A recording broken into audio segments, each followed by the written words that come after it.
ఇంద్రజిత్ రామాయణంలో అత్యంత శక్తివంతమైన మరియు ప్రశంసనీయమైన యోధులలో ఒకడు. ఇతను రావణాసురుని కుమారుడు. అసలు పేరు మేఘనాథుడు. కాని దేవేంద్రునిమీద విజయం సాధించి ఇంద్రజిత్ అనే పేరు పొందాడు. అతను అమోఘమైన శక్తులను మరియు బ్రహ్మాస్త్రం వంటి దివ్యాస్త్రాలను పొందిన యోధుడు. మేఘనాథుడు బాల్యంలో బ్రహ్మదేవుడిని సత్కరించి బ్రహ్మాస్త్రం మరియు ఇతర దివ్యాస్త్రాలను పొందాడు.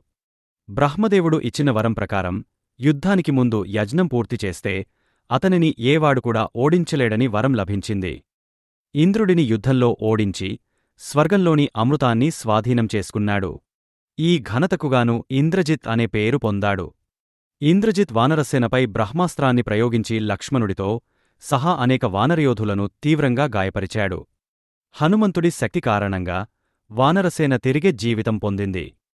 సీతను రక్షించేందుకు హనుమంతుడు లంకను చేరినప్పుడు ఇంద్రజిత్ హనుమంతుడిపై కూడా బ్రహ్మాస్త్రం ప్రయోగించాడు.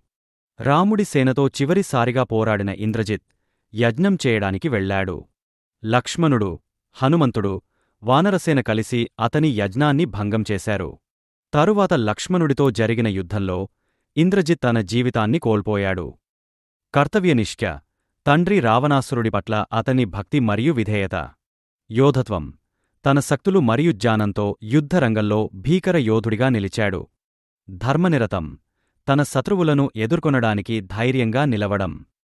ఇంద్రజిత్ కథ శక్తి, నిబద్ధత మరియు ధైర్యానికి నిదర్శనం. అతను తన తండ్రి పట్ల అత్యంత విధేయత కలిగినప్పటికీ ధర్మవిరుద్ధమైన పక్షాన్ని ఎంచుకున్నాడు. అతని కథ మనకు శక్తికి మాత్రమే కాకుండా ధర్మానికి అనుగుణంగా నిలవాల్సిన అవసరాన్ని కూడా స్ఫూర్తినిస్తుంది.